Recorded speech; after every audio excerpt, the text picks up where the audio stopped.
નમસ્કાર, આપ જોઈ રહ્યા છો રફતાર ન્યૂઝ બુલેટિન. રફતાર ન્યૂઝ બુલેટિનમાં આપનું હાર્દિક સ્વાગત છે. જોઈએ આજના સમાચાર.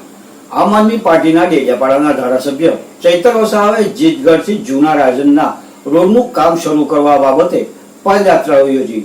ભરૂચના સાંસદ મનસુખ વસાવાના ગામ જૂના રાજમાં આઝાદીની 78 વર્ષ પૂર્ણ થયા બાદ પણ રોડ ન બનતા ધારાસભ્ય ચૈતર વસાવાએ જૂના રાજ ગામથી પદયાત્રા યોજી. પદયાત્રા બાદ ધારાસભ્ય ચૈતર વસાવાએ નાયબ વન સંરક્ષકને આવેદનપત્ર આપ્યું. તો આવો જોઈએ આ એક રિપોર્ટ.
हमारी मांगे की पासड़ा भाई ऊंचो हाथ नहीं करता, बोलता नहीं लाइक आवा लोग मतलब नहीं, ऊंचो हाथ करे जे बोलाओ जो पासड़ा पासड़ जैसे मारे जे ऊंचो हाथ नहीं करता, बोलता नहीं वो लागी से आवाज नहीं आवती। हमारी मांगे पासड़ा हाथ नहीं ऊंचो तो भाई पासड़ा नहीं बोलता है वो लागी से मने। भारत माता की, भारत माता की जय जवान, जय जवान, જય જવાન। ફોરેસ્ટ ઓફિસ સુધીની પદયાત્રા કેટલા કિલોમીટરની હતી ને ખાસ મુદ્દાને કોણ કોણ જોડાય? જુનારાજે મારું મોસાણ છે, મારા મમ્મીનું ગામ છે અને જુનારાજમાં અને આજુબાજુના ગામોમાં જ્યારે તકલીફ છે ત્યારે અમે આજે એક પદયાત્રા યોજી છે અને અમારી પ્રશાસન સામે માંગણી એટલી છે કે જે જુનારાજ પૌરાણિક ગામ છે, ઐતિહાસિક ગામ છે, જેનો ઇતિહાસ 500 થી 700 વર્ષ જૂનો છે અને ત્યાં જૂનો ડામર રોડ પણ હતો, ત્યારે જ્યારે નવો રોડ મંજૂર થયો છે ત્યારે એ મંજૂર થયેલા રોડ પર સ્ટ્રક્ચરનું કામ ચાલતું હતું અને ફોરેસ્ટ ડિપાર્ટમેન્ટ દ્વારા એ અટકાવવામાં આવ્યું છે, જે અટકાવી દેવાથી એ વિસ્તારમાં આવતા તમામ ગામોના લોકોને ખૂબ જ હાલાકીનો સામનો કરવો પડે છે। સગર્ભા બહેનો જ્યારે ડિલિવરી કરાવવા પીડા જ્યારે ઉપડે છે એમને લાવવા માટે પણ ત્યાં એમ્બ્યુલન્સ પહોંચતી નથી, એમને ઝોલીમાં અને નાવડીઓમાં લાવવામાં આવે છે। ઘણી ઘટનાઓ તમે જોઈ હશે કે રસ્તે જ એ માતાનું અને બાળકનું પણ મૃત્યુ થાય છે। ત્યારે આવી કઠિન પરિસ્થિતિમાં આ રોડ જેણે પણ અટકાવેલો હશે, જે પણ નીતિ વિષયક બાબતો હોય એનું નિવારણ લાવીને દિન 15માં ચાલુ કરવામાં આવે એવી અમારી સ્પષ્ટ માંગણી છે। જો દિન 15માં અમને યોગ્ય જવાબ કે યોગ્ય નિરાકરણ નહીં આવશે તો માન્ય વડાપ્રધાનશ્રીનો કાર્યક્રમ છે 30 અને 31 તારીખે, ત્યારે અમે માન્ય વડાપ્રધાન નરેન્દ્રભાઈ મોદી સાહેબને મળવાનો સમય માંગીશું અને જેટલા પણ અસરગ્રસ્ત ગામો છે એમના આગેવાનો ત્યાંના લોકોને સાથે રાખીને અમે રજૂઆત કરીશું। ચેતનભાઈ, ખાસ કરીને જે કયા કારણસર આજે રોડ અટકેલો છે ને કેટલા કિલોમીટરનો રોડ છે અને કયા કયા ગામના લોકો અસરકારક પ્રભાવિત છે? ડીબી પટેલ કન્સ્ટ્રક્શન વડોદરાને આનું ટેન્ડર આપવામાં આવ્યું છે। 14 કિલોમીટર રોડ છે જીતગઢથી લઈને જુનારાજ સુધીનો, એણે સ્ટ્રક્ચરના કામ પણ ચાલુ કરી દીધા હતા, પણ થોડા દિવસોમાં કામ ચાલ્યા અને બાદમાં ફોરેસ્ટના કેટલાક અધિકારીઓ ગયા, એના જે વાહનો હતા એ વાહનોને જપ્ત કરીને કામ અટકાવી દેવામાં આવ્યું છે। ત્યારે હવે 1 વર્ષ જેટલો સમય થવા આવ્યો છે, ફરી આ કામ ચાલુ થયું નથી।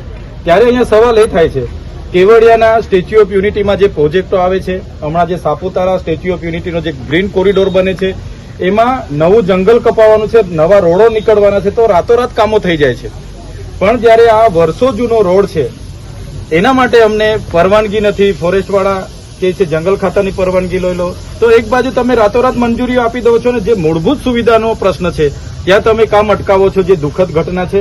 એટલે અમે અગાઉ આ વિસ્તારના તાલુકા સભ્ય, સરપંચ અને એમના વડીલોએ સાંસદ શ્રી, ધારાસભ્ય શ્રી અને ગુજરાત સરકારના સ્વાગતના કાર્યક્રમમાં પણ રજૂઆત કરી છે, છતાં નિરાકરણ નથી આવતું। ત્યારે અમે વિચારી રહેલા છે કે નરેન્દ્રભાઈ મોદી જ્યારે આ વિસ્તારમાં આવવાના છે ત્યારે અમે 100 આગેવાનો એમને મળવાનો સમય માંગીશું અને અમારા પ્રશ્નોનું નિરાકરણ લાવવા માટેની રજૂઆત અમે કરીશું। તમે આજે કોને મળ્યા અને રેલી કાઢી શું કીધું અધિકારીએ? આજે અમે નાયબ વન સંરક્ષક નર્મદા મારફતે કેવડિયાને આવેદનપત્ર પાઠવેલ છે અને એમને અમે તમામ હકીકતો બાબતે દર્શાવેલ છે। આપ સૌ જાણો છો જુનારાજ એ ડેવલપ થાય તો પર્યટક માટે પણ ખૂબ સારો વિસ્તાર છે। ત્યાં જે હાથિયા ભીલનું શાસન હતું 750 વર્ષ જૂનું, દેવહાત્રા ડુંગર પણ આજે એક પૌરાણિક સ્થળ તરીકે ડેવલપ થઈ શકે છે। સાથે સાથે 500 વર્ષ પહેલા ત્યાં રાજકોટીનું ત્યાં રજવાડું હતું, ગોહિલ વંશનું રજવાડું હતું। ત્યાં આજે 1834માં જે બનેલો મંદિર છે નીલકંઠ મહાદેવનું, એ મંદિર પણ આજે સાક્ષી છે, ત્યાંના કિલ્લાઓ, ત્યાંના રાજમહેલો સાક્ષી છે। તો આટલા જૂના ગામે કરજણ ડેમમાં પણ આટલું મોટું યોગદાન આપ્યું હોય અને તેમના મૂળભૂત સુવિધામાં રસ્તો નહીં બને, આપણા સૌ માટે દુઃખદ બાબત છે। ત્યારે એક જ અમારી માંગણી છે, જે રસ્તાનું કામ અટકેલું છે એ દિન 15માં ફરી ચાલુ કરાવવામાં આવે અને આ લોકોની આ રોડ પૂરો કરવામાં આવે એવી અમારી માંગણી છે। રસ્તાની મંજૂરી તો મળી ગઈ ત્યારે કામ ચાલુ થયું, તો ફરીથી શું કામ બંધ કરવામાં આવે? કયા કારણો દર્શાવવામાં આવ્યા છે? ફોરેસ્ટ વિભાગ સાથે અમે આગળ વાત કરી હતી અને ગઈકાલે મેં ટેલિફોનિક પણ કેટલાક બાંધકામના અને ફોરેસ્ટના અધિકારીઓ સાથે ચર્ચા કરી, તો એમણે સુલપાણેશ્વર અભયારણ્ય છે અને સુલપાણેશ્વર અભયારણ્યના લીધે ફોરેસ્ટના એનઓસી લેવાની થાય છે, તે હજુ આવી નથી એટલે રોડ અટકેલું છે। પણ સવાલ એ થાય છે કે અહીંયા બીજા પ્રોજેક્ટો તમારે અઠવાડિયામાં મંજૂર થઈને ચાલુ થઈ જાય છે.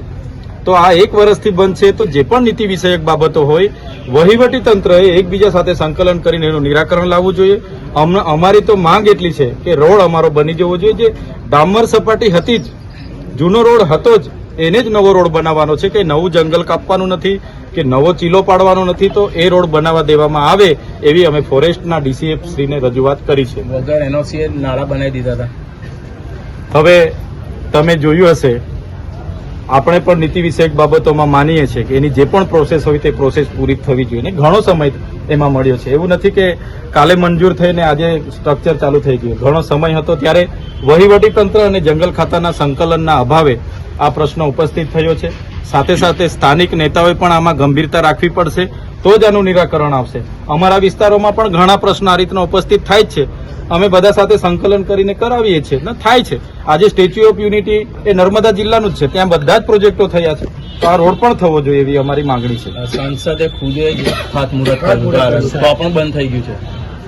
મનસુખભાઈ વસાવા એ અમારા કૌટુંબિક છે અને આ જુનારાજ ગામ એમનું પણ છે ને મારા મમ્મીનું પણ છે. અને સાંસદશ્રીએ આગળ ખાતમુહૂર્ત પણ કર્યું છે ને એમણે પણ રજૂઆત કરી છે.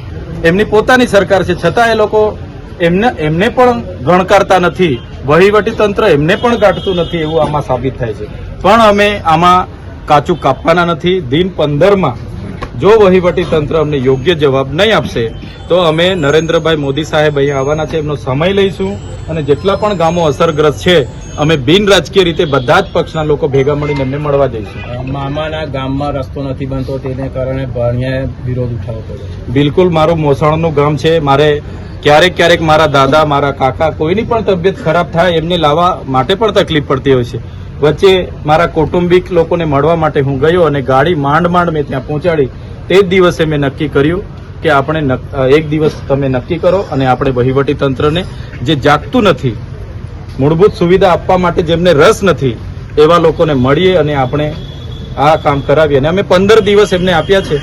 જો નિરાકરણ નહીં આવશે તો આવનારા દિવસોમાં અમે જે એકતા પરેડનો કાર્યક્રમ છે ડાયરેક્ટ અમે નરેન્દ્રભાઈ મોદી સાહેબને મળીશું.